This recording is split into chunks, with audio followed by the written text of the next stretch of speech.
예수님이 저 불쌍히 여기심 가운데 하나님의 통치를 끊임없이 드러내시고 그 놀라운 하나님의 생명의 차원을 나타내실 때 그런 편견과 고정관념이 없었던 이방인들은 이 생명의 차원을 알아듣고 나아올 수 있었죠.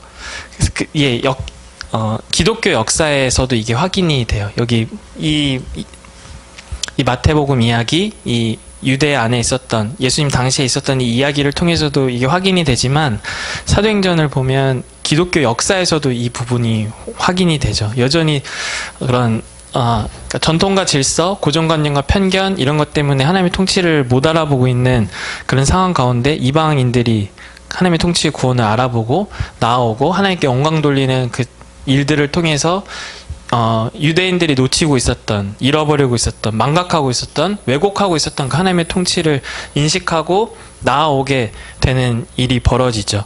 그런 놀라운 은총이 주어져요.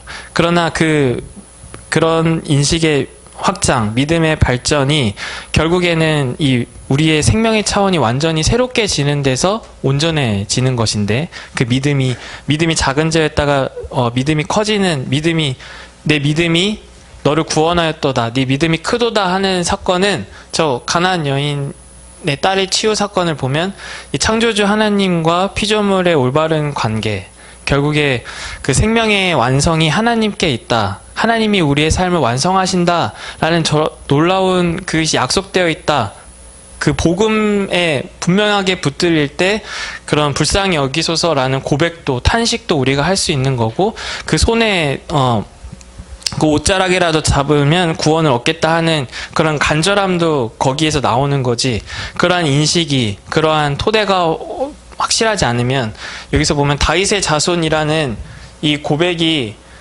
먼저 전제되지 않으면 이 뒤에 말도 할 수가 없는 것처럼, 여기서 보면 하나님이 선지한 그 하나님의 사랑, 하나님의 그 창조하시고 인도하시고 완성하시는 저 선지한 하나님의 사랑이 우리에게 확보되지 않으면, 또 그래서 그것을 통해서 이루어질 종말의 그 통치가 우리에게 분명하게 보이지 않으면 우리는 늘 이 세상에서의 생명의 방식으로, 가치로, 세상살이의 방식으로 하나님 나라를, 예수님을, 그 예수님이 주실 생명을 이제 헤아리고 예수님께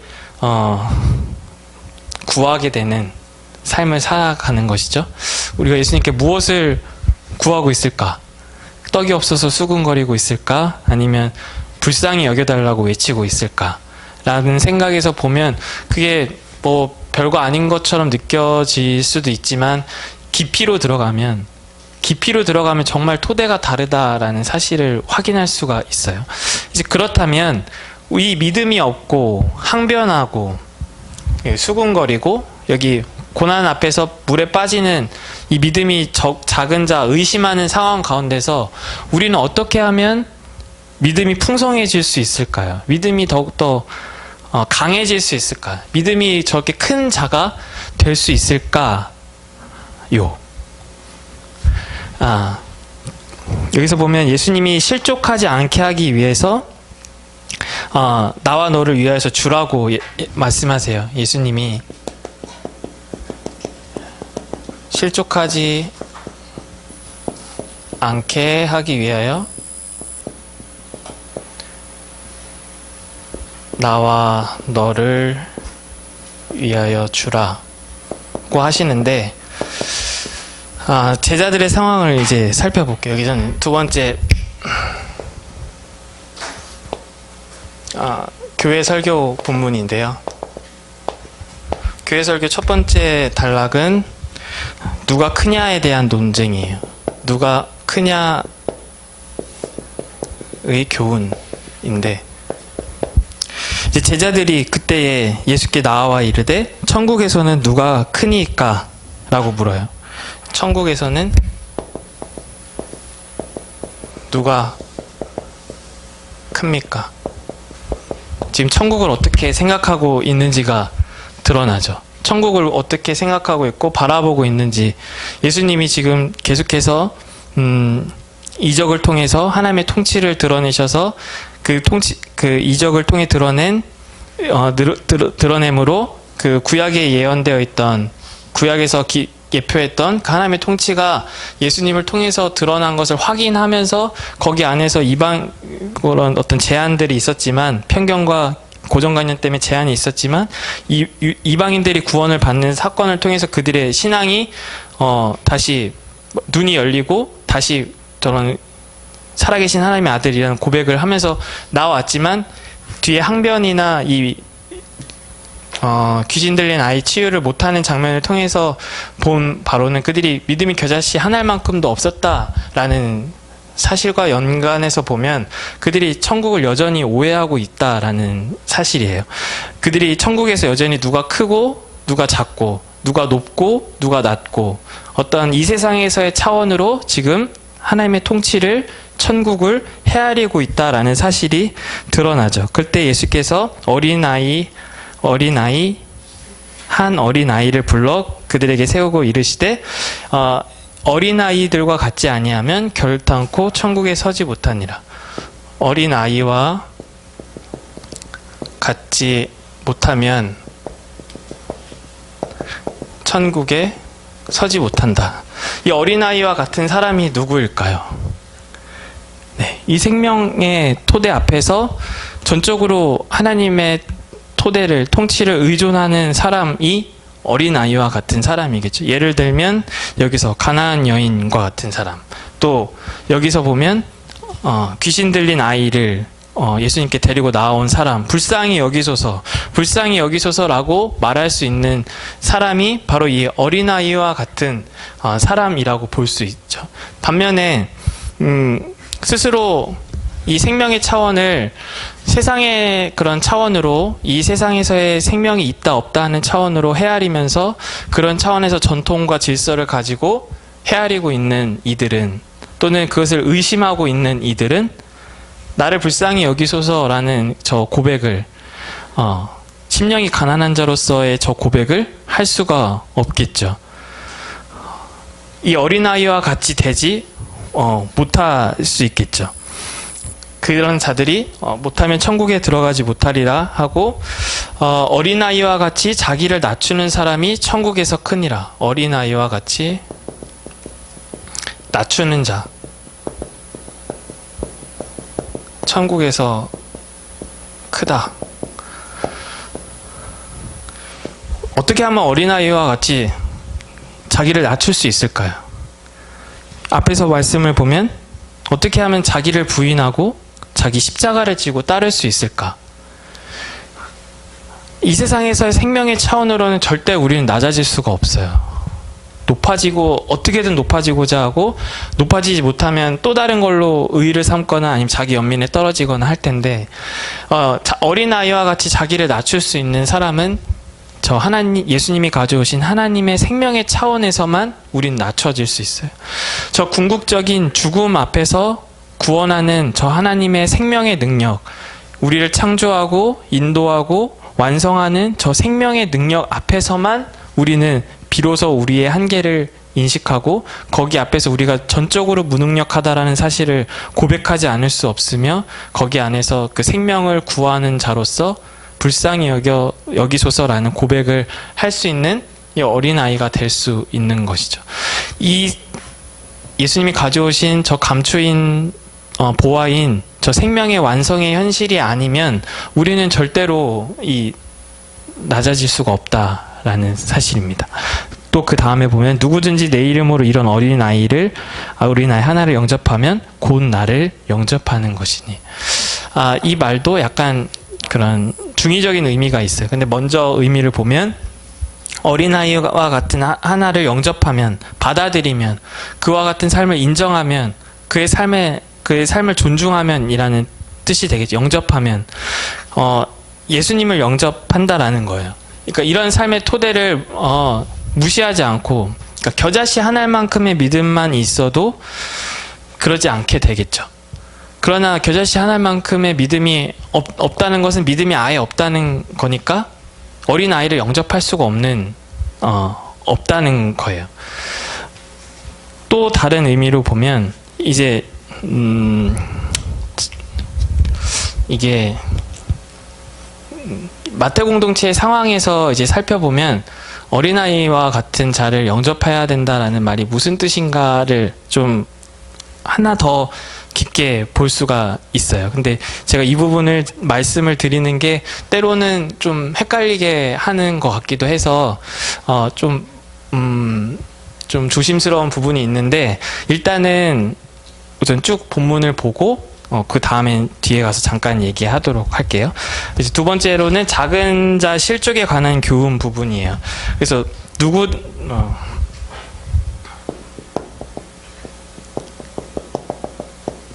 실족에 관한 교훈 보면, 누구든지 나를 믿는 이 작은 자 중 하나를 실족하게 하면 차라리 연자맷돌이 그 목에 달려서 깊은 바다에 빠뜨려지는 것이 나으니라. 이 작은 자 중 하나를 실족하게 하면, 연자맷돌, 이 말씀은 늘 무섭죠. 제가 어렸을 때도 이 말씀은 좀 무서웠던 것 같아요. 내가 남을 실망하게 안 할 수가 없는데, 실족하지 않게 할 수가 없는데, 그렇게 실족하게 하면 연자맷돌을 맺고 바다에 떨어지는 것이 낫다. 또는 눈 이야기가 나오죠. 눈을 빼어버리고 손을 찍어버리는 게 낫다. 영생에 들어가는 것이 더 낫다. 라는 이 말씀을 들으면, 이 삶의 차원을, 이 말씀을 그냥 윤리적으로 삶의 어떤 도덕적인 차원으로 가져오면 굉장히 실천하기 어렵고 두렵고 막막한 말씀이죠. 그러나 이 앞에서의 내용을 통해서 한번 살펴볼게요. 누가 작은 자를 실족하게 만들까요? 바리새인과 사두개인의 누룩이 무엇일까요? 네. 반대로 얘기해 볼까요? 누가 맹인의 삶을 온전하게 할까요? 누가 귀신 들린 아이를 온전하게 할 수 있을까요? 네, 생명의 차원에 온전하게 토대를 둔 사람이 맹인을 바로 보게 하고, 저런 병자들을 치유하고, 예수님이 하신 것처럼 예수님이 참된 생명을 드러내시는 것으로 이 땅에서의 생명이 있다 없다, 높다 낮다라고 훼손하고 있어서 삶을 온전히 누리고 있지 못하는 사람들의 그런 모든 그런 결계를, 모든 억압을, 모든 그로부터 해방과 자유를 주신 것처럼, 이 생명의 차원에 온전히 토대를 둔 사람은 작은 자를 실족하지 않고 이 어린아이를 영접할 수 있게 되겠죠. 하지만 반대로 얘기하면, 누가 이 작은 자 중 하나를 실족하게 할까? 생명의 토대를 이 세상의 차원으로 헤아리면 실족하게 만들게 되겠죠. 하나님의 토대를, 통치의 토대를 두지 못했다라는 뜻이니까요. 결국 하나님의 통치의 토대를 두지 못했다라는 말은 생명이 없다라는 거예요. 그 생명에 참여하지 못한다. 그 생명과 멀어져 있다라는 뜻이 되겠죠. 이렇게 하면 하라는 게 아니라 그런 실족하게 하는 그 근본 자체가 이런 결과를 만들어낸다라는 뜻으로 볼 수 있겠죠. 그렇다면 우리는, 이 말씀을 통해서 우리는 저 생명의 토대를 새롭게 하는 것만이, 예수 그리스도의 십자가와 부활 사건을 통해서 하나님이 우리의 모든 생명의 토대이시며 창조하셨고 인도하시며 완성하실 분이다라는 그 사실 앞에 붙들리는 것이 우리의 믿음을 키우는 일이고, 믿음을 온전하게 하는 길이고, 그게 곧 어린아이와 같이 되는 삶이고, 작은 자를 실족하지 않게 하는 길이 될 수 있겠죠. 그런데 우리가 늘 예수 그리스도의 사건에 집중한다, 예수 그리스도의 십자가와 부활에 삶의 토대를 둔다라는 말이 굉장히 종교적인 표현이기 때문에, 교의적인 말이기 때문에 이게 실질적으로 다가오지가 않아요. 실질적으로 느껴지지가 않아요. 하나님이 우리의 생명의 토대이시고 우리의 삶을 인도하시고 우리의 삶을 완성하신다, 그게 부활 사건으로 통해 드러났다라는 말을 듣고 늘 그런 차원에서 생명을 새롭게 하고자 하지만, 그게 내가 왜 이 생명의 차원이 왜 한계가 있고 이 생명의 차원이 왜 구원을 해주지 못하며, 이런 것들이 늘 의심되는 거죠. 오히려 부활이 더 멀어져 버려요. 네, 세 번째 단락에서 보면 잃은 양 비유예요. 이제 우리의 삶의 토대를, 생명의 차원의 토대를 새롭게 할 수 있는 말씀인데, 삼가 이 작은 자 중 하나도 없인 여기지 말라. 너희에게 말하노니 그들의 천사들이 하늘에서 하늘에 계신 내 아버지의 얼굴을 항상 배옵느니라. 그리고 제가 이거 마태복음 강의를 하면서 제가 깨달은 게 하나가 있어요. 제가 저만 너무 말을 하고 있구나. 제가 깨달았어요. 그래서 말씀하실 기회를 드려야겠구나. 그래서 그 깨달은 바가 뭐냐면 13절과 14절을 함께 읽어주세요. 시작.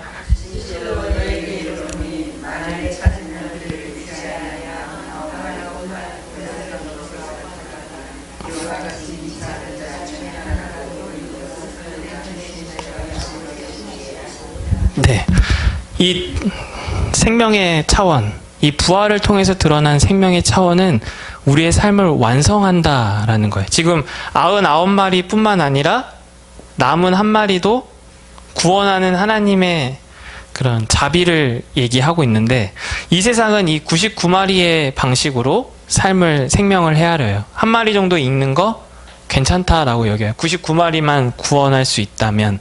그쵸? 제가 어렸을 때 이 말씀 읽을 때 그럼 99마리 어떻게 하고 한 마리 찾으러 간다는 얘기지? 그 안에 99마리 또 누가 잃어버리면 어떡하지? 이렇게 생각했던 기억이 있어요. 그게 이 세상에서의 삶의 방식이에요. 우리는 이 100마리가 다 구원한다라는 걸 이렇게 생각하기가 어렵죠. 이 방식으로는. 그리고 99마리를 놓고 한 마리를 찾으러 떠나는 걸 두려워해요. 불안하게 생각하죠. 그게 이 세상에서의 우리가 헤아리는 삶의 차원이에요. 그러나 예수님이 가져오신 천국, 저 하나님의 생명의 차원은 우리를 온전히 구원하는 차원이에요. 누구 한 명도 제외하지 않고. 이 한 마리가 당시 유대 역사에서 보면 가나안 여인이 될 수도 있고, 이방인이 될 수 있고, 또 반대로 해석하면 유대인들이 될 수도 있겠죠. 끝까지 거부하고 있고 끝까지 하나님의 통치를 받아들이지 못하는 그 한 마리가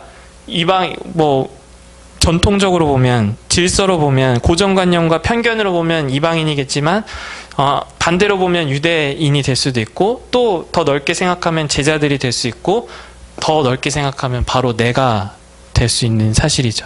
그러나 하나님의 통치는 이러한 어떤 개개인별로의 어떤 전체성도 온전하게 할 뿐만 아니라 그 생명의 어떤 완성의 그 질 부분에 있어서도 우리를 온전하게 구원하시는 분이라는 거예요. 그 질적인 부분에서 온전하다라는 건 죽음에서 우리를 구원한다라는 뜻이거든요. 그냥 죽음은 그냥 내버려 두고 그 죽음 이후에 뭘 생각하는 게 아니고, 또는 죽음을 내버려 두고 죽음 이전에 어떤 삶을 얘기하는 게 아니고, 그 죽음의 경계를 넘어서, 그 절대적인, 우리에게 보이는 그 절대적인 경계를 넘어서 죽음 이전의 삶뿐만 아니라 죽음 이후의 삶 모두를, 우리의 삶을 완성시키는 온전한 생명의 능력이다라는 거예요. 우리를 창조하셨을 뿐만 아니라 우리의 삶을 인도하실 뿐만 아니라 우리의 삶을 완성하시는 차원이에요.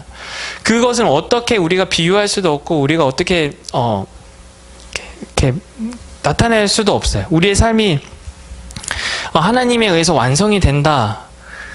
그게 그냥 부활이라는 생명을 통해서 저 놀라운 차원에 의해서 그냥 선취적으로 우리가 눈치챌 수 있을 뿐이에요. 그 부활 이후의 삶이 무슨 금지붕에서 사는지 초가지붕에서 사는지 우리는 알 수가 없어요. 그러나 그런 방식으로는 오히려 하나님 나라를 훼손하게 되는 거예요. 하나님의 나라를 왜곡시켜버려요. 우리가 갖고 있는 어떤 전통과 경험들이 그런 방식으로 하나님 나라를 헤아리면 하나님 나라가 오히려 멀어져 버리고 가려진다라는 사실이죠. 그러나 이 잃은 양 비유에서 보는 하나님의 나라는, 하나님의 통치는 우리의 삶을 온전하게 하는, 우리의 어떠한 한계도 다 극복시켜서 완성시키는 생명의 능력이고 완성의 능력이고 종말에 나타날 그 하나님의 통치라는 거예요. 도대체 이것을 어떻게 얘기할 수 있을까? 어떻게 비유할 수 있을까? 그래서 예수님이 천국 비유로 말씀하셨다라고 생각이 들어요. 그러나 한번 좀 이렇게 생각을 해보면, 우리가 애벌레의 삶을 통해서 이 부활의 삶의 완성의 차원을 조금은 소망할 수, 이렇게 감을 잡을 수 있겠죠. 이 땅에서 우리가 살아가고 있는 모든 삶은 애벌레로서의 삶과 같아요. 조금 크든 조금 작든 뭔가 조금 더 많은 경험을 해봤든 많은 경험을 못 해봤든 뭐 이 나무에서만 살았든 저 나무까지 가봤든 뭐 나뭇잎을 몇 개 먹었든 몇 종류를 먹어봤든 다 상관없어요. 그런 모든 삶은 다 나비를 위한 삶이었어요. 나비가 되기 위한 삶의 방식이었어요. 그러나 그럼 나비가 되면 애벌레로서의 삶이 무의미하냐? 애벌레로서의 삶은 그냥 아무런 그냥 밑바탕에 까는 그냥 그런 삶일 뿐이냐? 아니라는 거예요. 나비로서의 삶을 살아간 그것을 희망하고 고대하는 애벌레로서의 삶이 이 땅 그 애벌레로서의 삶을 가장 풍성하게 살아낼 수 있는 길이 된다라는 것이죠. 그런 이야기가 있어요. 그 소설 중에 애벌레들이 저 하늘에 오르고 싶은 거예요. 그래서 저 높이 있는 나뭇잎을 먹고 싶은 거죠. 그래서 애벌레들이 서로 막 이렇게 경쟁하면서 탑을 쌓아서 올라가는 거예요. 이건 다 애벌레들이에요. 애벌레가 애벌레를 밟고 애벌레가 애벌레를 밟고 애벌레를 밟고 올라가서 결국에 어떤 한 애벌레만이 이 정상 지점에 오를 수 있게 된 것이죠. 그러나 이 애벌레가 이 밑에 있는 애벌레에게 뭐라고 얘기했냐면 여기 아무것도 없어. 말하지 마. 왜냐? 여기 아무것도 없다라는 사실을 알게 되면 이게 어떻게 될까요? 다 무너져 버리죠. 우리가 추구하고 있는 전통, 우리가 추구하고 있는 이 세상의 삶의 방식, 우리가 추구하고 있는 이 세상에서 생명이 있다 여기는 방식이 다 이런 방식이에요. 뭔가 있을 줄 알고 올라가요. 그 안에서 근데 경험하는 건 허무와 공허죠. 우리의 삶이 죽음에서 다 끝나버려요. 그 안에서 우리의 삶은 어떠한 방식으로도 해결이 될 수가 없어요. 그러나 이런 탑쌓기의 애벌레로서 살아가는 게 아니라 애벌레로서의 자기의 삶을 충실하게 이 땅에서의 삶을 살아가는 거죠. 결국에 이 꼭대기에서도 맛볼 수 없는, 경험할 수 없는 저 하늘, 저 드넓은 세상, 저 풍성한 세상은 이 나비로서의 삶을 통해서 경험할 수 있다라는 사실을 분명하게 인식한다면, 그래서 그 나비로서의 삶을 살아가는데 그 나비로서의 삶을 살아가려면 지금 애벌레로서의 삶을 충분히 살아내야, 충분히 경험해야 그 가운데서 이것을 기억하고 잊지 않고 살아가는 삶이 결국에 나비로서 되는 가장 적극적인 삶이라는 것을 기억할 때 우리의 모든 삶을 지금 내가 이 애벌레들보다 경험이 없든 좀 작든 좀 힘이 없든 어떤 경쟁력이 좀 없든 그런 거랑 전혀 상관없이 어떠한 장애가 있든 뭐 더듬이가 하나가 없든 뭐가 주름이 하나 없든 그런 장애에도 불구하고 질병에도 불구하고 가난에도 불구하고 이 모든 삶을 넉넉하게 살아낼 수 있는 능력이 될 수 있겠죠. 애벌레가 된다라는 것만 중요한 게 아니라 애벌레가 된다라는 사실 앞에서 지금의 현재의 삶을 어떻게 살아낼 수 있는지, 진짜의 삶을 풍성하게 살아낼 수 있는지가 주어진다라는 거예요. 여기에서 비유로 보면 우리가 잃은 양과 같아요. 우리가 저 한 마리 잃은 양과 같아요. 이 죽음의 절대적인 사건 앞에서 우리는 잃은 양이에요. 우리는 도대체 생명이 어디 있고 어디에서 생명을 찾을 수 있는지 길을 잃어버렸어요. 목자를 잃어버렸어요. 구원이 어디에서 주어지는지, 어디에 풍성한 생명이 있는지, 어디로 가야만 그 생명을 경험할 수 있는지 전혀 알 수가 없어요. 자기의 경험과 자기의 고정관념과 자기의 편견만 의지하고 길을 가게 되니까 결국 길을 잃어버리는 거예요. 목자를 따라가야 되는데 생명이 어디에 있는지 그 생명이 어떻게 주어지는지 알고 있는, 그것을 나타내고 있는 목자를 따라가야 되는데 우리는 그런 목자를 따라가려고 하기보다는 내 경험과 내 전통과 내 지식과 내 그동안의 어떤 것들을 가지고 그 생명을 헤아리고 그 생명을 추구하고자 하는 살아가는 삶 가운데는 우리는 결국 죽음을 경험할 수 없고 낭떠러지에 떨어질 수밖에 없는 잃은 양과 같다라는 것이죠. 그러나 그런 삶 가운데서 예수님은 그 한 마리 잃은 양도 찾으러 오시는 그 생명의 목자세요. 선한 목자세요. 우리의 이 죽음 앞에서 사라지는 모든 삶을 우리 개인의 인생으로 보면 죽음 앞에서 끝나는 그 삶을 구원하시기에 오는 목자이며, 또 넓게 보면 우리가 이 땅에서 누구는 구원이 있다, 누구는 구원이 없다라고 판단하고 정죄하고 그것으로 그 어떤 전통과 편견을 가지고 나누고 있는 가운데서 그 모두가 구원이 없는 존재임을 드러내시고 십자가에서 드러내시고, 그 생명을 너도 A도 B도 다 구원을 얻어야 하는 그 생명의 차원을 드러내시고 인도하시는 생명의 목자이시며, 그 차원이 결국 우리의 죽음의 차원에서 우리의 삶을 완성하시는 차원을 나타내심으로 그게 가능하다라는 거예요. 결국에 우리가 가져야 하는 영성은, 이 말씀을 통해서 가져야 하는 영성은 우리가 잃은 양이다라는 사실이에요.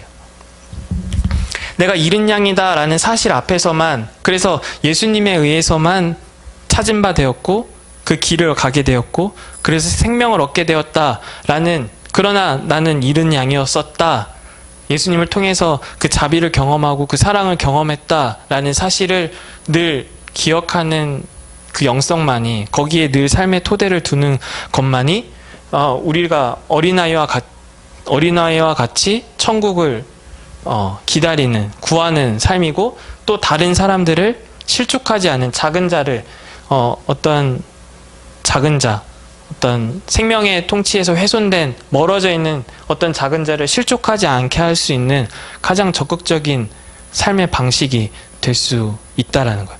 그러니까 내가 잃은 양이다라는 걸 또 감정적으로 받아들이면 안 되고, 우리의 실존을 통해서 늘 그걸 경험하고 늘 그것을 잃어버리면 안 된다라는 거예요. 우리가 치킨 맛 알죠?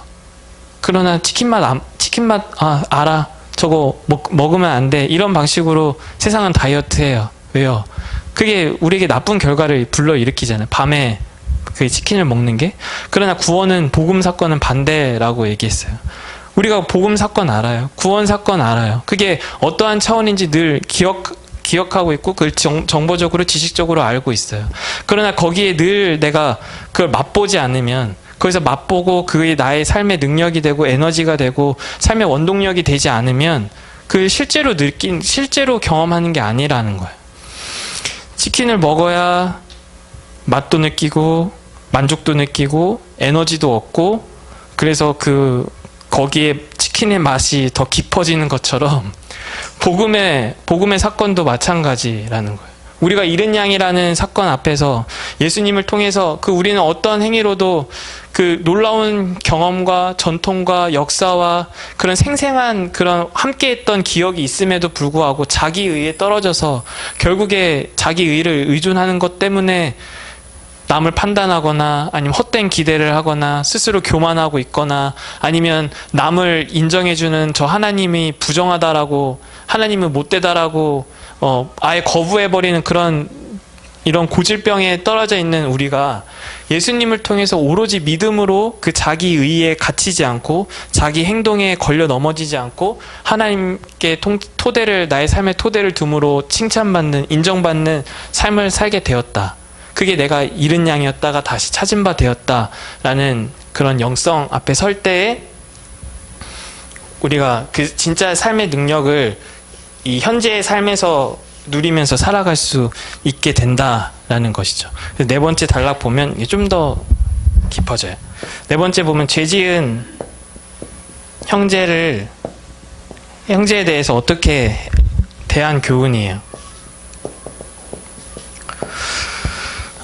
형제가 죄를 범하거든 어떻게 대해야 하냐라는 그 말씀인데 18절에 보면 한번 읽어주시겠어요?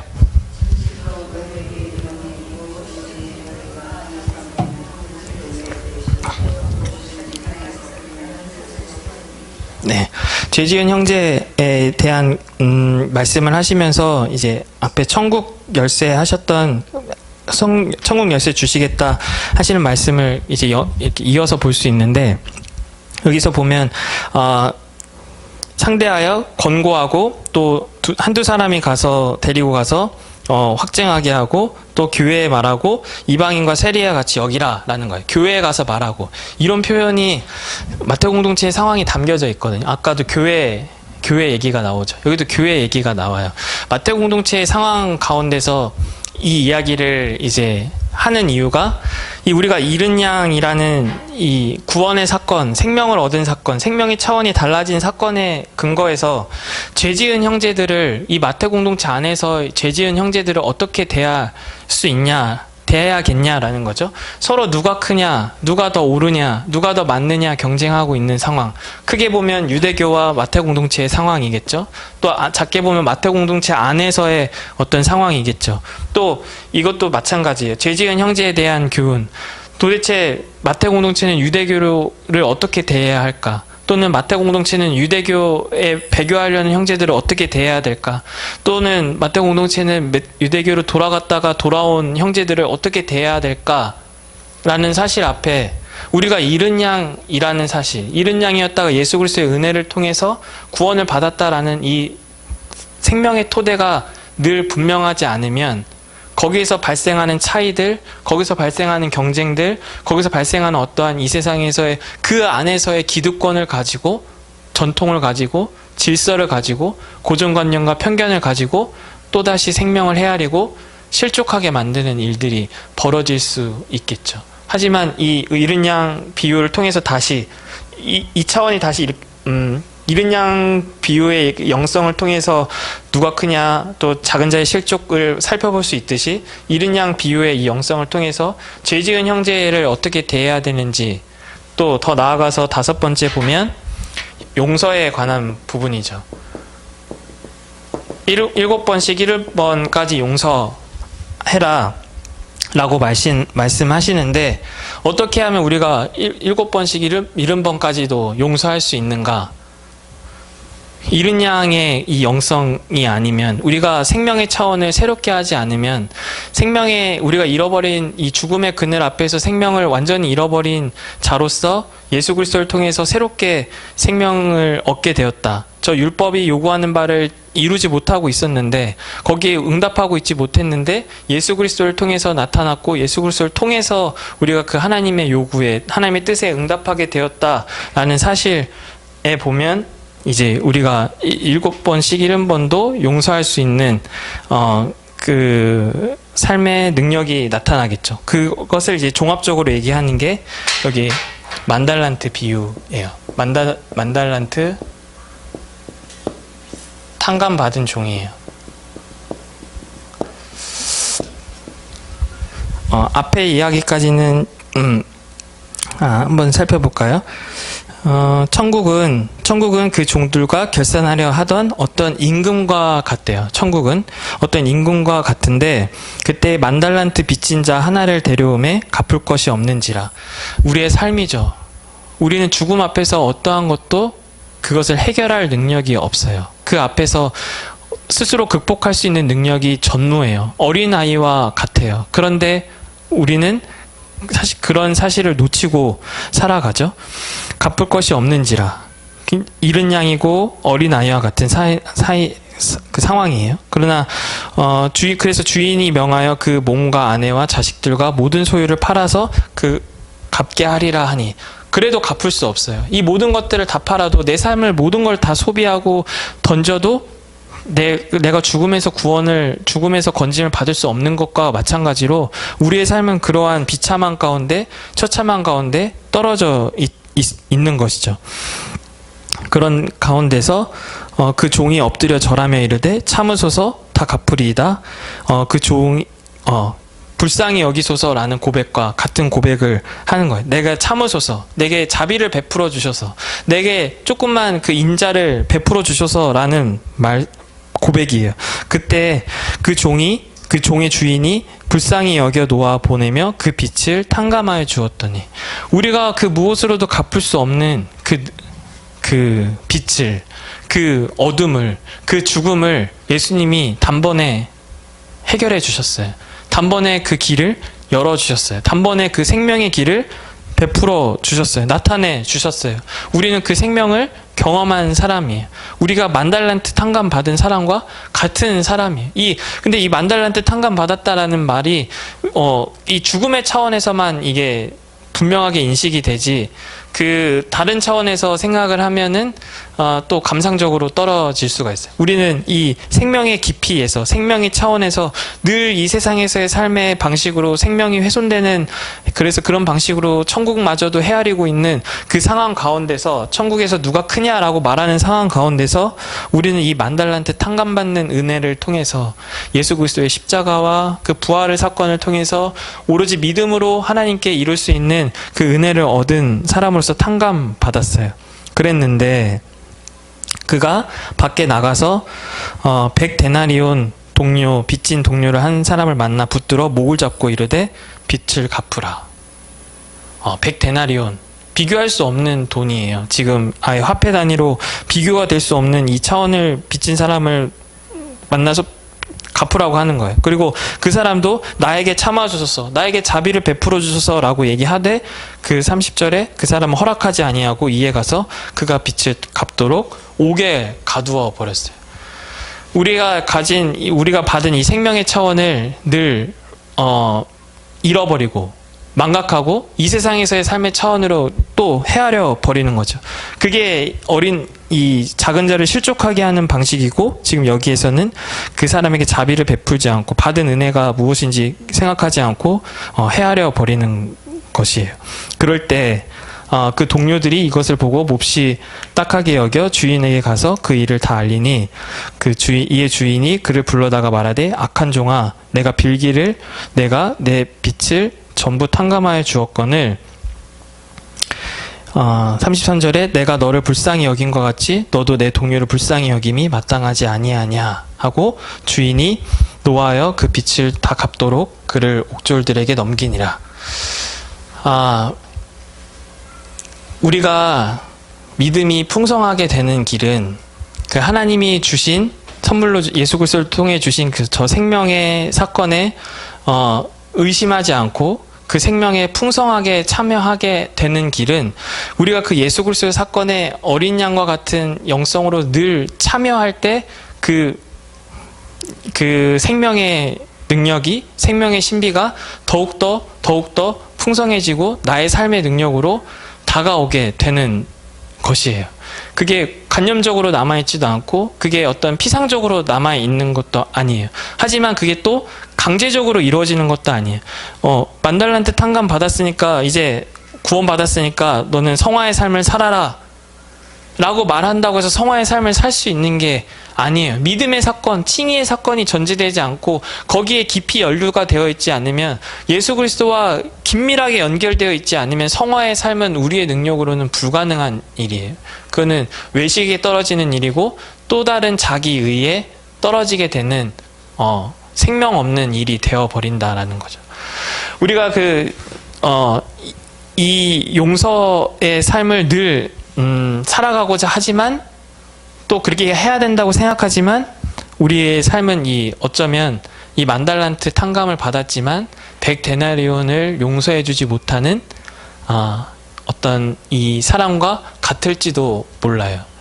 그러니까 여기 앞에서 핵심은 뭐냐면, 우리가 이 잃은 양과 같은 사람이라는 것, 그래서 예수 그리스도에 의해서 찾은 바 되었고, 예수 그리스도에 의해서 하나님 생명의 근원이신 하나님을 향해서 나아갈 수 있게 되었고, 하나님에 의해서 약속이 주어졌다라는 그 사건, 그 생명의 차원에 늘 붙들리는 것만이 이 불상사, 이 믿음 없음, 패역한 세대가 되는 사태, 항변하는 사태, 또 여기서 수군거리고 의심하는 사태, 여기서 고난 앞에서 의심하고 바다에 빠지는 상황을 면할 수 있는, 극복할 수 있는 유일한 길이 예수 그리스도를 통해서 우리에게 주어진 그 생명의 차원이 무엇인지를 늘 새롭게 확인하고 경험하는 거예요.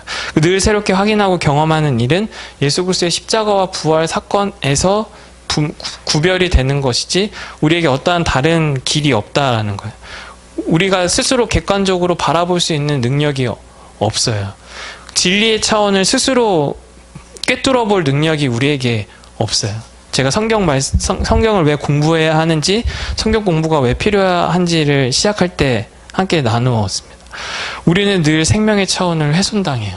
이 세상의 세상살이 때문에 어쩔 수 없는 현실이에요. 이 만달란트 탕감 받은 사람도 마찬가지였을 거예요. 늘 이 세상에서 받은 은혜, 받은 생명의 차원을 망각한 채 이 세상에서의 삶의 차원으로 헤아리게 되는 것이죠.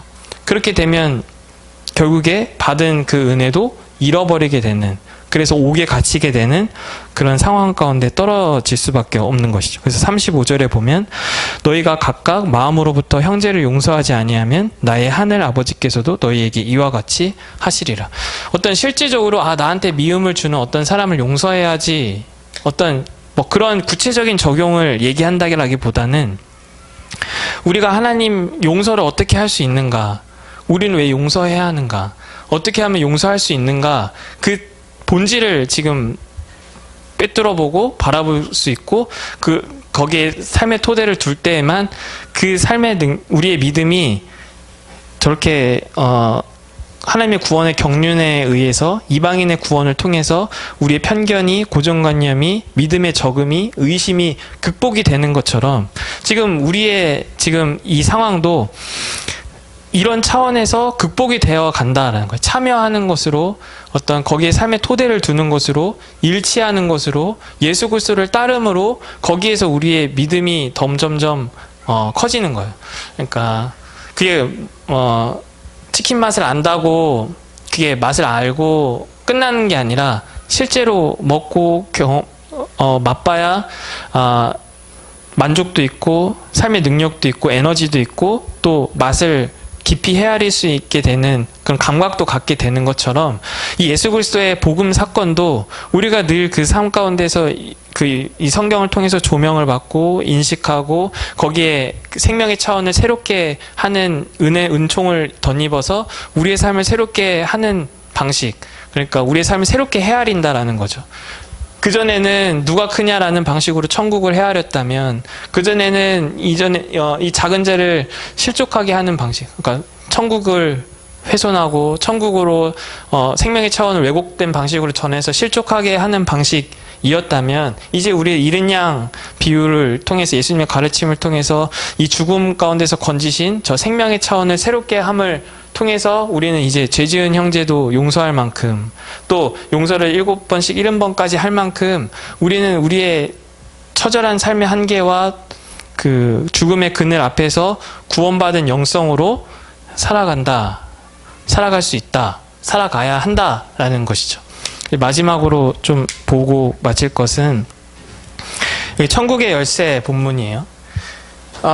이 주는 그리스도시요 살아계신 하나님의 아들입니다. 이 반석 위에 교회를 세우셨어요. 지금 이 말씀은 교회에게 주는 설교죠. 천국의 열쇠를 교회에게 주셨대요. 베드로에게 말씀하신 말씀인데, 이 천국의 열쇠를 이 교회에게 주셨는데, 다른 말로는 이 교회를 통해서 생명의 차원을, 생명의 토대를 열어내신다, 생명의 차원을 이 세상에서 나타내신다라는 거죠. 마태 공동체가 갖고 있는 그들의 정체성이었어요. 그들이 유대교의 이 고난과 박해 앞에서도 굴하지 않고 그 길을 계속해서 갈 수 있는 희망이자 원동력이자 목적이자 정체성이었어요. 그 앞에 말씀은 땅에서 매이면 하늘에서도 매이고 땅에서 풀면 하늘에서도 풀린대요. 생명의 차원을 땅에서 그들이 나타내지 못하면 가려질 것이고, 생명의 차원을 그들이 이 땅에서 풀어내면 하늘에서도 풀리는, 열리게 되는, 모든 사람이 참여하게 되는 그런 삶의 사명, 소명이 그들에게 있다라는 거죠. 그게 적용시켜 보면 누가 큽니까? 천국을 훼손하고 천국에서 누가 큰지라는 차원으로 헤아리게 되면 가려지겠죠.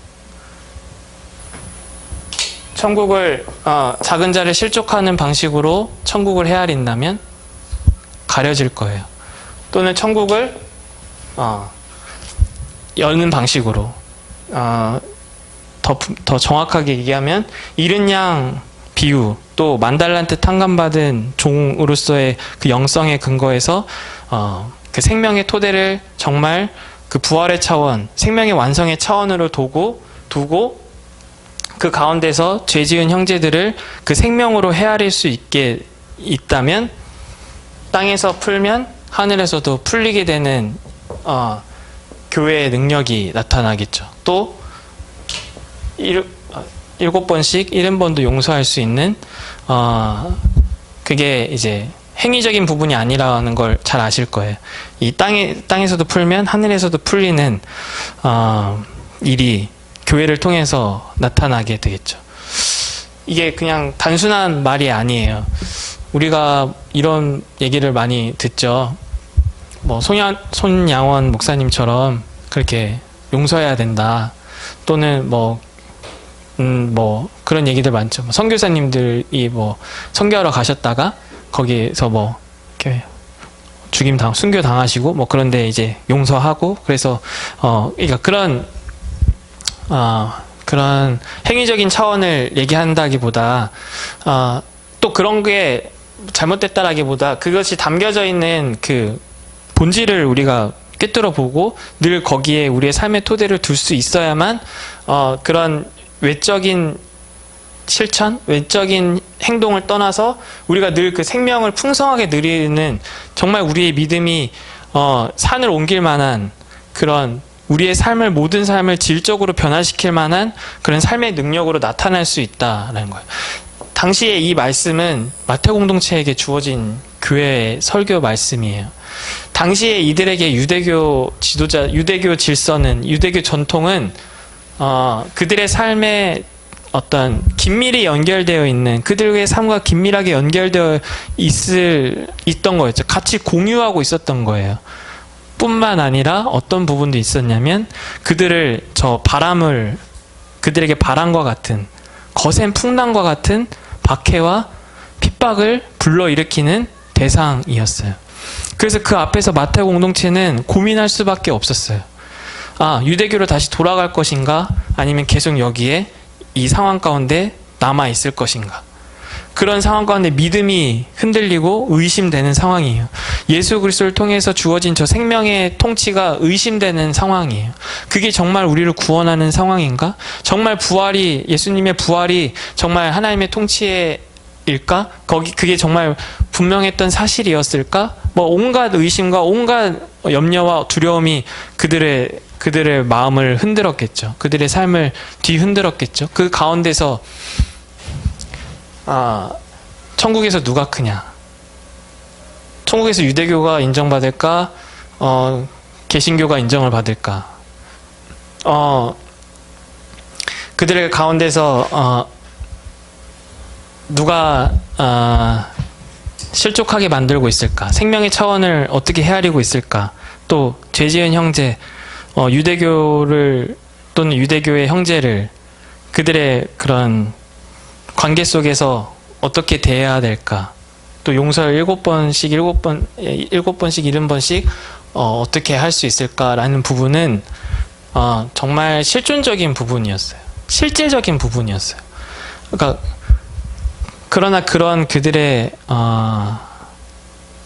삶의 상황 가운데서 이 잃은 양 비유 또 이 교회에 주신 이 말씀의 소명을 통해서 그들이 일치해서 예수 그리스도를 따름으로 살아갈 때에 이 땅 가운데 저 가나안 여인의 믿음으로 제자들의 시야가 열리고 결국에 유대인들이 구원받는 놀라운 일이 일어난 것처럼 마태 공동체의 상황, 그런 삶을 통해서 복음이 더욱더 분명하게 증명되고 증언되고 열려서 듣게 되는 하늘을 이 천국의 열쇠를 푸는 삶이 되었겠죠. 제가 이렇게 말씀을 드리는 부분이 행위를 얘기하게 되는 걸까봐 좀 조심스러운 부분은 있지만 제가 말씀드리고 싶은 부분은 우리의 믿음을 더욱더 풍성하고 우리가 더욱더 그 생명에 깊이 참여하게 되는 일은 그 관념적으로 남아있지 않는다라는 거예요. 그 실질적인 사건에 근거해서 내가 삶의 토대를 두고 나의 삶을 헤아리는 어떠한 방식들을 통해서 무조건 용서하라는 게 아니에요. 이거는 어떤 하나의 예일 뿐이에요. 다시 말해서 여기에 베드로 신앙 고백한 다음에 항변할 때 여기 제자도로 자기 십자가를 지고 자기를 부인하고 자기 십자가를 지고 따르라고 예수님 말씀하셨거든요. 거기에 일치한 삶이에요, 이게. 내가 믿음을 예수 그리스도를 주로 고백하고 믿고 따르게 되면 거기에서 감수해야 되는 모험이 있어요. 그게 행위를 말하는 건 아니에요. 근데 그게 거기에 일치한 나의 어떤 신앙의 고백과 일치한 행동이 거기서 발현이 될 때 내가 풍성하게 그 구원의 능력에 참여하게 되고 그 풍성한 구원에 참여하게 된 나의 삶을 통해서 이 세상이 그 하나님의 통치의 놀라운 구원을 경험하게 된다라는 것이죠. 네, 그렇지만 늘 방점은 늘 우리가 잃은 양, 이 죽음의 그늘 앞에서 이런 죽음의 엄청난 흑암 앞에서 우리가 예수 그리스도를 통해서 구원을 그 하나님의 통치를 나라를 천국을 인식했을 뿐만 아니라 그 천국에 이르는 길은 예수 그리스도를 따름으로 믿음을 통해서만 이루어진다라는 사실입니다. 네. 이제 다음은 종말 설교 본문이에요. 그래서 그 본문을 통해서 우리가 이러한 삶을 살아가게 하는 어떤 궁극적인 정말 힘이 어디서 나오는지를 한번 살펴보도록 하겠습니다. 네, 기도하고 마치도록 하겠습니다. 하나님, 이 세상에서 우리의 생명의 차원이 늘 훼손당하고 늘 왜곡당하고 또 거기 앞에서 의심할 수밖에 없는 우리를 불쌍히 여겨 주시옵소서. 예수 그리스도를 통해서 드러내신 그 놀라운 하나님의 구원의 경륜 앞에 우리의 모든 편견과 고정관념과 우리의 모든 경험들이 극복되어지게 하여 주시고, 그러므로 말미암아 더욱더 풍성한 하나님의 구원에 늘 참여할 수 있는 우리 모두가 될 수 있도록 인도하여 주시옵소서. 그 예수 그리스도의 구원 사건에 일치한 우리의 삶을 통하여 이 세상 가운데서도 그 하나님의 통치를, 하나님의 나라를 드러내며 살아가는 우리 귀한 신앙 공동체 될 수 있도록, 다 믿음의 자손들 될 수 있도록 인도하여 주시옵소서. 예수님의 이름으로 기도드립니다. 아멘.